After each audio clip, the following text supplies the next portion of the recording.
Hello everyone, welcome back to the channel. In today's video, I am going to explain step by step how we can change the user email address in Salesforce. So whether you are admin or managing users, this video is very helpful for you. So without wasting your time, let's get started. So in this video, you will learn how to update user email address, what happens after changing the email, important things to check before and after. So first we need to understand why the email change is needed in Salesforce.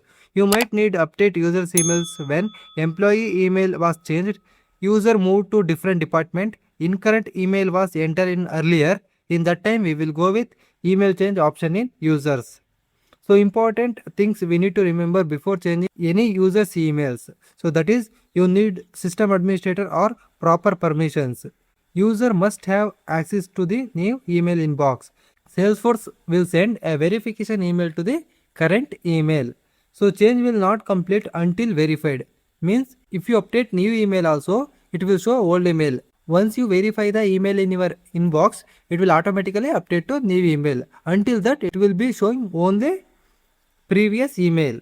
So then how to do that? So first we need to click on setup.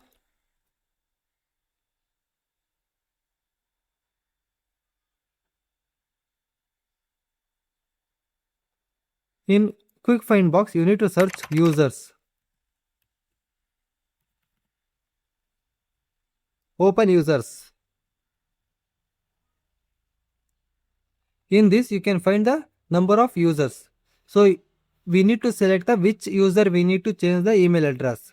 So currently I will select like this email. So then we need to click on edit.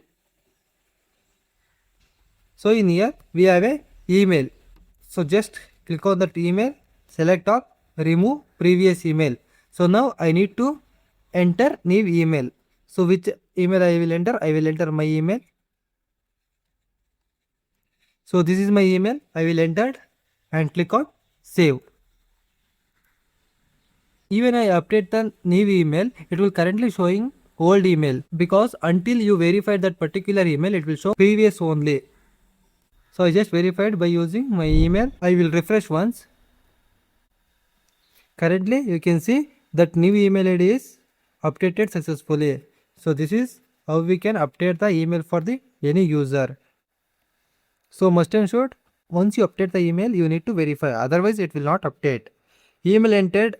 So if you enter incorrect email, it will not work. So you don't have a permission to edit the user, then you are not able to do that. So email deliverability settings are restricted. So that is for today. Now you know exactly how to change a user email address in Salesforce. I hope you understand these things. Thank you for watching.